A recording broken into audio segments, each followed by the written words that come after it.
La famille royale vient de voler en éclats de l'intérieur. Le roi Charles a été vu en larmes, brisé par une exigence si brutale qu'elle a tout changé. William et Anne ont tracé une ligne dure et les enfants de Camilla en ont payé le prix. Qu'est-ce qui a vraiment poussé le futur roi aussi loin? Et la couronne s'en remettra-t-elle un jour? La purge silencieuse. Cela s'est produit sans avertissement, sans communiqué de presse, sans même un murmure d'explication. Un jour, Laura Lopez et Tom Parker Bowles faisaient une partie du cercle intime de la famille royale britannique. Le lendemain, ils avaient disparu, pas physiquement, mais disparu de la manière qui compte le plus à l'intérieur des murs du palais. Leur accès a été coupé. Leurs noms ont été discrètement retirés des systèmes officiels. Les invitations ont cessé. Les appels sont restés sans réponse. Pour la plupart des gens qui regardaient de l'extérieur, rien ne semblait inhabituel. Le palais continuait comme toujours composé digne, ne laissant rien paraître. Mais derrière ces murs, quelque chose de significatif venait de se produire. Deux personnes ayant des liens directs avec la reine Camilla, ses propres enfants, avaient été effacées du monde intérieur de la monarchie presque du jour au lendemain. Aucune déclaration n'a été publiée. Aucun porte-parole n'a offert de clarification. Le silence était total, et ce silence en disait long. Dans les cercles royaux, le silence n'est jamais accidentel. C'est un outil, une arme, un message envoyé sans mots. Quand le palais se tait sur quelque chose, cela signifie généralement que l'affaire est bien trop grave pour être exprimée à voix haute. Les personnes proches de la famille ont commencé à poser des questions. Qu'avaient donc fait Laura et Tom? Quelle ligne avaient-ils franchie pour déclencher une telle réponse? Car il ne s'agissait pas d'un simple refroidissement des relations. Ce n'était pas un discret pas en arrière. C'était une suppression, propre et délibérée. Le genre qui ne se produit que lorsque quelque chose a très mal tourné au plus haut niveau. On n'efface pas des gens de cette façon à moins qu'ils n'aient franchi une ligne que personne n'est autorisé à franchir. Les 250 livres qui ont déclenché le chaos. Tout a commencé par un chiffre. Pas un gros chiffre, pas de ceux qui font les gros titres à eux seuls, mais un chiffre qui dépassait légèrement une ligne très importante. Un paiement de 42 750 livres avait transité par un canal financier lié à la Maison royale. La limite pour ce canal précis était de 42 500 livres. La différence n'était que de 250 livres moins que le coût d'un week-end moins que ce que certaines personnes dépensent pour un seul dîner. Mais à l'intérieur des systèmes de surveillance automatisés qui veillent sur les finances royales, ces 250 livres signifiaient tout. Au moment où le paiement est franchi ce seuil, un signal d'alerte a été déclenché. Pas une alerte de routine, pas de celles qui attendent dans une file d'attente qu'on les examine un mardi après-midi tranquille. C'était une alerte rouge prioritaire, le plus haut niveau d'alerte financière que le système pouvait générer. Cela a déclenché une enquête automatique tirant des dossiers croisant des comptes et alertant les hauts responsables en quelques heures. Les personnes chargées de gérer les finances royales ne prennent pas leur travail à la légère. Chaque transaction au-dessus d'un certain seuil est suivie, catégorisée et examinée. Les règles existent pour une bonne raison, construites au fil des décennies pour protéger l'institution de tout scandale financier. Quand une alerte rouge prioritaire se déclenche, la réponse est immédiate et approfondie. Il n'y a pas de période de grâce, pas d'appel discret demandant une explication avant d'agir. Le processus commence et ne s'arrête que lorsque toutes les questions ont reçu une réponse. Ce qui a rendu ce paiement particulier encore plus frappant, c'est ce que les enquêteurs ont découvert en tirant sur le fil. Le paiement lui-même était inhabituel, mais le compte d'origine a soulevé d'autres questions. Le timing a soulevé des questions. Le schéma des transactions autour de lui a soulevé des questions. Ce qui avait commencé comme une simple alerte automatisée devenait rapidement quelque chose de bien plus compliqué que ce que quiconque avait anticipé. Les responsables qui ont examiné les premières conclusions ont décrit la situation comme profondément préoccupante. Les chiffres racontaient une histoire que personne à l'intérieur du palais ne voulait voir vraie. Mais si ces 250 livres n'étaient pas une erreur, et si c'était la clé pour exposer tout le reste, le secret d'un milliard de livres? Quand les enquêteurs ont commencé à extraire les dossiers financiers liés aux paiements signalés, ce qu'ils ont trouvé allait bien au-delà d'une seule transaction. Caché à l'intérieur d'un réseau complexe de fiducies d'arrangements immobiliers et de structures juridiques se trouvait quelque chose qui a stoppé net les hauts responsables du palais. Laura Lopez, la fille de la reine Camilla, une femme qui n'avait jamais détenu de titre royal officiel, semblait avoir accès à et un contrôle potentiel sur des actifs valant plus d'1 milliard de livres. Le chiffre était stupéfiant. Pour donner un ordre de grandeur, ce genre de richesse place une personne parmi les individus les plus puissants financièrement de tout le pays. Mais ce qui rendait cette découverte si alarmante n'était pas le montant lui-même. C'était qui le détenait et comment cette personne semblait avoir obtenu cette position. Laura n'était pas un membre de sang de la famille royale. Elle était la fille de Camilla, issue de son premier mariage, né bien avant que Camilla n'entre dans le monde des Windsor. Selon les règles et traditions bien établies de la monarchie britannique, les parents non liés par le sang n'accumulent ni ne contrôlent des actifs liés à la royauté à ce niveau. Cela ne se produit tout simplement pas. Les documents qui ont commencé à circuler parmi un petit groupe de hauts responsables ont peint un tableau que beaucoup ont trouvé profondément troublant. Ils suggéraient que des arrangements avaient été faits discrètement et soigneusement sur plusieurs années, positionnant progressivement Laura de manière à lui donner une portée financière importante. Que ces arrangements soient techniquement légaux ou non était une question que les avocats devraient trancher. Mais qu'ils soient appropriés, qu'ils respectent l'esprit des règles qui gouvernent les finances royales était une toute autre question. Et la réponse semblait être non. Pour ceux qui, à l'intérieur de l'institution, avaient passé leur carrière à protéger l'intégrité de la monarchie, cela ressemblait à une trahison. Les règles existent non seulement sur le papier, mais comme fondement de la confiance publique. L'idée que quelqu'un en dehors de la lignée du sang puisse accumuler discrètement ce genre d'influence sans connaissance du public ni approbation formelle a déclenché un niveau d'indignation difficile à contenir derrière les portes closes. Les murmures se sont transformés en réunions urgentes. Les réunions urgentes se sont transformées en quelque chose de bien plus grave. Était-ce une prise de contrôle silencieuse faite au grand jour William Tracelling? La princesse Anne a toujours été connue comme la membre de la famille royale qui n'hésite pas. Là où d'autres pourraient marquer une pause, peser les conséquences ou chercher un chemin plus doux, Anne avance avec détermination. Quand elle a rassemblé les preuves accumulées au fil de semaines d'enquêtes discrètes et les a apportées directement au prince William, ce n'était pas une conversation anodine. C'était un acte délibéré, une décision de placer tout le poids de ce qui avait été découvert entre les mains de l'homme qui serait un jour roi. La réunion entre Anne et William a été brève mais lourde selon les témoins. Anne a exposé ce que l'enquête avait révélé, les irrégularités financières, le paiement signalé, les documents indiquant l'accès de Laura à des actifs valant plus d'1 milliard de livres, la préoccupation croissante parmi les responsables que quelque chose durait depuis bien plus longtemps que quiconque ne l'avait réalisé. Elle l'a présenté clairement sans drame, comme Anne le fait toujours, puis elle a attendu. La réponse de William, selon ceux qui connaissent la conversation, a été de 4 mots. Alors on agit. Simple, direct et définitif. À cet instant, la voie était tracée.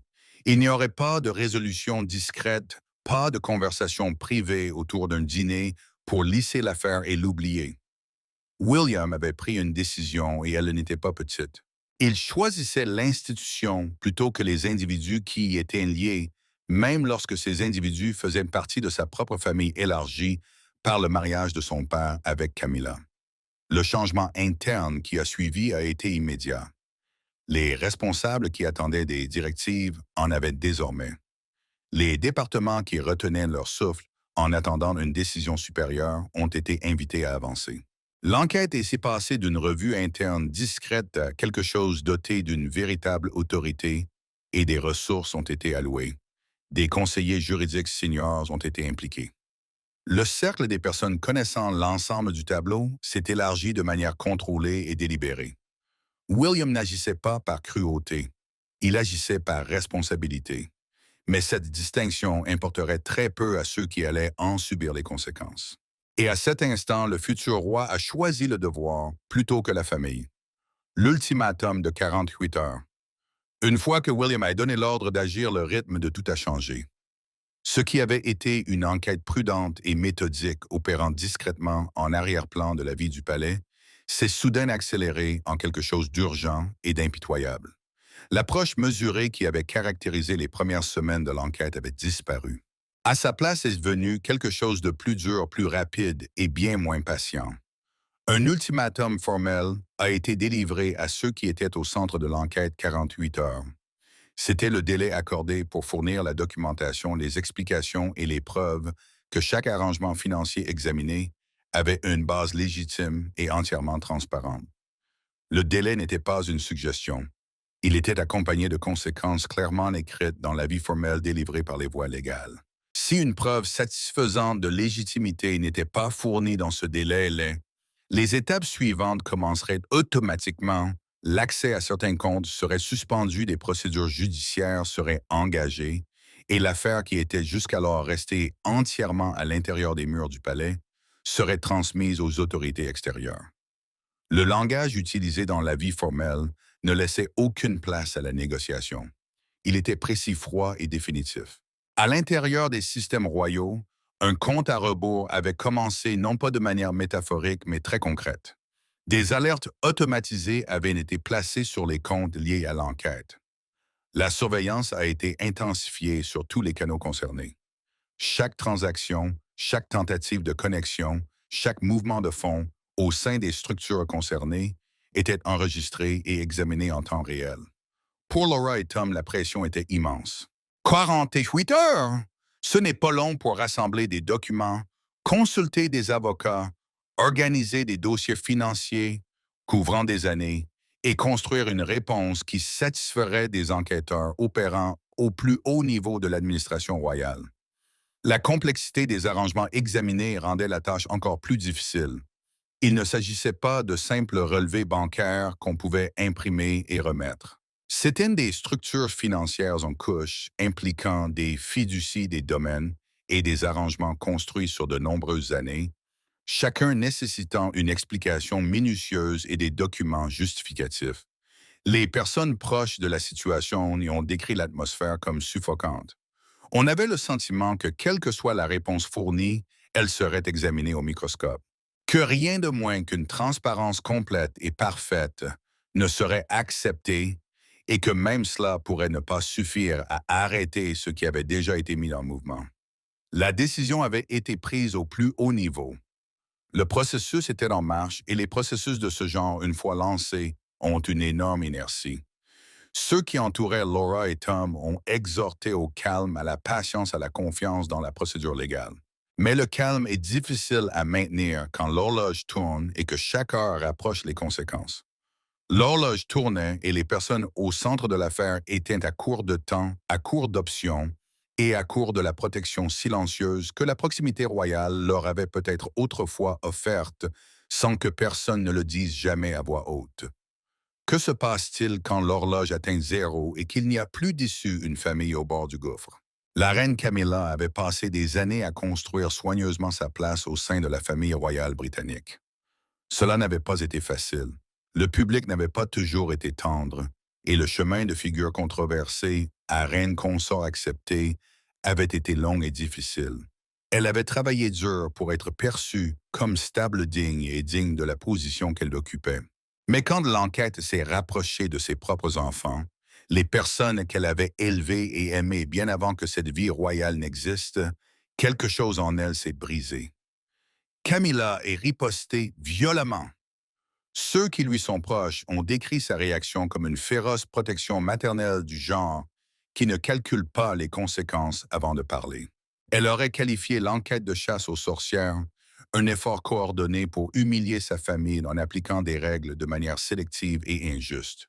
Elle croyait que ses enfants étaient ciblés non pas parce qu'ils avaient fait quelque chose de vraiment mal, mais parce qu'ils étaient liés à elle et parce que certaines personnes à l'intérieur de l'institution n'avaient jamais pleinement accepté sa présence en son centre. Pourtant, l'enquête n'était pas motivée par des sentiments personnels. Elle était motivée par des preuves.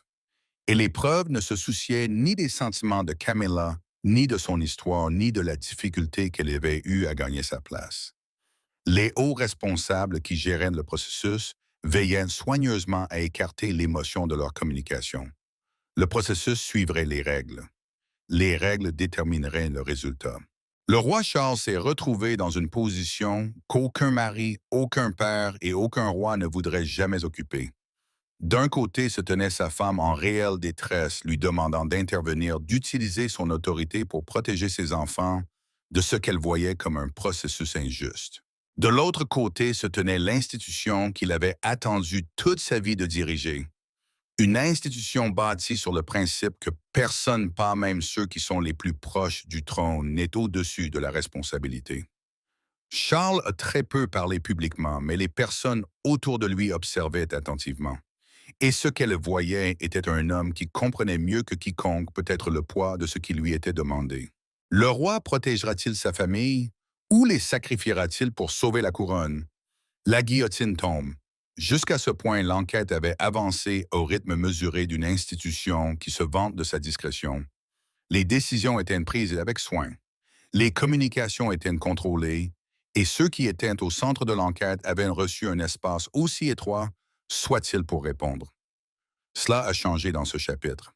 Le ton a basculé, la pression s'est intensifiée et ce qui ressemblait à un processus formel a commencé à ressembler à quelque chose de bien plus punitif. Le remboursement des fonds liés aux transactions signalées a été officiellement exigé. Pas demandé, pas suggéré comme une issue préférable, mais exigé, avec un délai attaché et des conséquences légales clairement exposées dans un langage précis. Le montant était important et le délai accordé pour l'organiser était délibérément court. Ceux qui géraient le processus avaient clairement décidé que la période de patience était terminée. Puis, sans avertissement, les délais ont encore été raccourcis. Ce qui était une fenêtre étroite est devenu presque impossible. La correspondance juridique, qui avait auparavant un ton mesuré, est arrivée avec un langage qui laissait très peu de place à l'interprétation. Le mot «saisi» est apparu pour la première fois dans les documents, faisant référence à la possibilité que des actifs soient gelés et saisis si les exigences n'étaient pas respectées dans le nouveau délai. Pour Laura et Tom, cette escalade a été dévastatrice. Tout espoir que la situation puisse se résoudre discrètement, qu'un règlement privé puisse mettre un terme à tout, avait disparu. La machine de l'exécution légale et financière formelle était en mouvement et elle avançait vite. Les avocats des deux côtés travaillaient jour et nuit, mais l'avantage avait entièrement basculé du côté de ceux qui menaient de l'affaire. Les personnes qui observaient le processus de près l'ont décrit comme clinique et implacable. Il n'y avait pas exactement de cruauté, mais il n'y avait pas non plus de pitié. L'institution avait décidé du résultat et l'exécutait simplement avec la froide efficacité dont les grandes organisations puissantes sont capables quand elles le décident. Les protections informelles qui venaient avec le fait d'être liées à la famille royale avaient discrètement disparu. Ce n'est plus seulement une punition, c'est une exécution royale sans lame, le coup de tonnerre cybernétique. Juste au moment où il semblait que l'enquête ne pouvait plus s'étendre davantage, elle l'a fait. Dans un développement qui a stupéfié même les hauts responsables, qui pensaient d'avoir vu l'ensemble du tableau, les analystes de cybersécurité surveillant l'infrastructure numérique royale ont détecté quelque chose de profondément alarmant. Quelqu'un avait essayé d'entrer. Pas une fois, pas de manière anodine, mais selon un schéma de tentative répété et sophistiqué pour accéder aux systèmes protégés liés aux communications internes et à l'architecture financière de la Maison royale. Les tentatives n'avaient pas toutes échoué. Certaines avaient réussi au moins partiellement, atteignant des zones du réseau qui contenaient des dossiers sensibles liés précisément à l'enquête en cours. Le timing n'était pas une coïncidence. Celui ou celle qui était derrière l'intrusion semblait savoir exactement où regarder et quand agir, ce qui suggérait soit une connaissance interne, soit l'accès à quelqu'un qui l'avait. Quand les analystes ont commencé à tracer les empreintes numériques laissées par ces tentatives d'intrusion, la piste a mené quelque part qui a changé entièrement la nature de l'affaire. L'activité semblait provenir de ou transiter par des réseaux liés à Tom Parker Bowles. Que Tom lui-même soit directement responsable ou que son réseau ait été utilisé par quelqu'un d'autre sans sa pleine connaissance, restait une question à laquelle les enquêteurs ne pouvaient pas encore répondre avec certitude. Mais le lien existait documenté et impossible à écarter. La Metropolitan Police a été saisie. L'opération a reçu un nom, Operation Glade. L'implication des forces de l'ordre à ce niveau a tout transformé. Ce qui avait commencé comme une revue financière interne royale est devenu une enquête criminelle dotée de tous les pouvoirs, ressources et procédures formelles qui l'accompagnent. Des mandats ont été délivrés. Des appareils numériques ont été signalés pour examen. Le cercle des personnes faisant l'objet d'une enquête s'est discrètement élargi. À l'intérieur du palais, la réaction a été un choc incrédule. Les irrégularités financières étaient graves, mais elles existaient dans un monde que des institutions comme la monarchie savaient gérer. La cybercriminalité était différente. Elle portait une autre forme de honte, un autre type de danger, et elle pointait vers un niveau de désespoir ou de calcul que personne n'avait imaginé trouver au cœur de cette affaire. Si c'est vrai, alors il ne s'agissait jamais seulement d'argent. C'était une trahison venue de l'intérieur. Les 250 000 livres en offrande de paix. L'argent est revenu. Après des semaines de pression croissante d'exigences légales, escaladantes de délais raccourcis et de la menace imminente de saisie d'actifs, les fonds au centre de l'enquête financière ont été remboursés. Sur le papier, cela aurait dû signifier quelque chose. Dans la plupart des situations, un remboursement signale une volonté de coopérer, une reconnaissance que quelque chose est mal tourné et un premier pas vers une résolution. Cela clôt un chapitre. Cela donne aux deux parties un moyen de reculer du précipice. Mais ce n'était pas une situation ordinaire et le palais n'était pas d'humeur à pardonner. Le remboursement a été accepté au sens technique et étroit, l'argent a été reçu et enregistré. Mais personne parmi les hauts responsables qui géraient l'enquête ne l'a traité comme une résolution. Aucune déclaration n'a été publiée pour saluer ce développement. Aucune indication n'a été donnée que le processus ralentirait ou s'adoucirait en conséquence. La machine a continué à avancer exactement au même rythme et avec exactement la même intensité comme si le remboursement n'avait jamais eu lieu.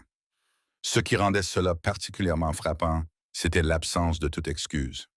Les fonds ont été rendus, mais aucune reconnaissance formelle de faute ne les accompagnait. Aucune lettre, aucune déclaration, aucune communication privée par les voies légales exprimant des regrets ou acceptant la responsabilité de ce que l'enquête avait révélé. Pour ceux qui menaient le processus, ce silence parlait fort. Rembourser de l'argent sous pression légale n'est pas la même chose qu'admettre une faute.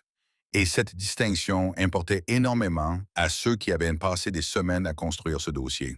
La confiance du public pendant ce temps avait subi des dommages que l'argent ne pouvait pas réparer.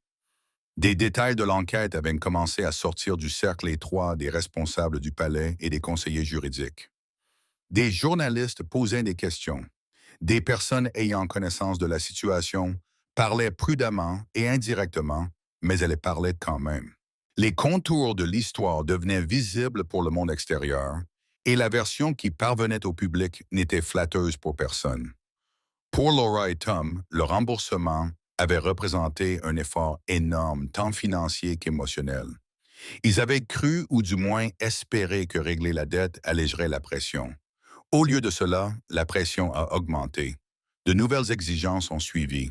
De nouvelles questions ont été soulevées sur des transactions qui n'avaient pas fait partie de l'enquête formelle auparavant. Si la dette est réglée, pourquoi la punition empire-t-elle? L'opération GLAD avait commencé comme une enquête ciblée sur une activité cybernétique suspecte liée aux systèmes royaux, mais les enquêtes restent rarement dans la forme où elles commencent. À mesure que les détectives et les experts en forensics numérique travaillaient sur les preuves recueillies dans les premières étapes, l'affaire a grandi, atteignant des recoins que personne n'avait anticipés au départ, entraînant des noms et des connexions qui ont élargi l'enquête bien au-delà de ses limites initiales.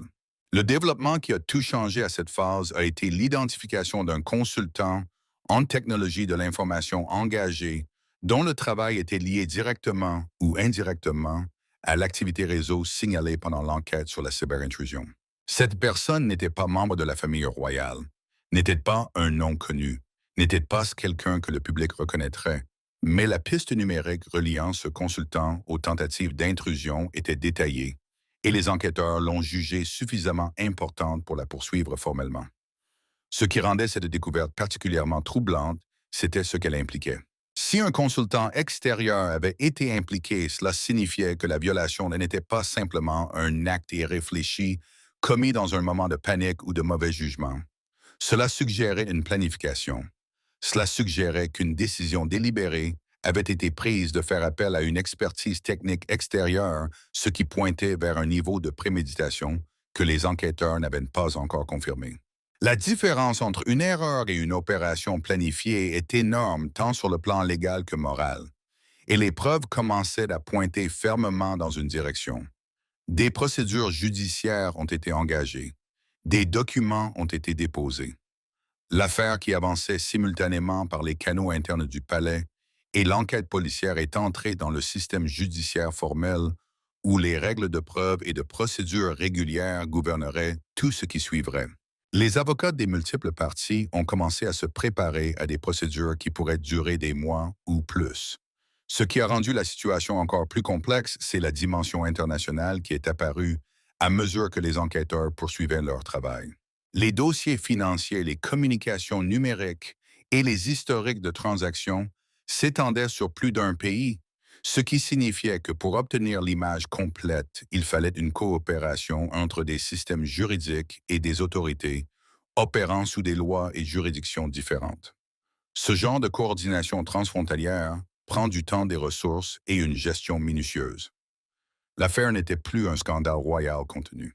Elle était devenue quelque chose de considérablement plus vaste, considérablement plus grave et considérablement plus difficile à maîtriser.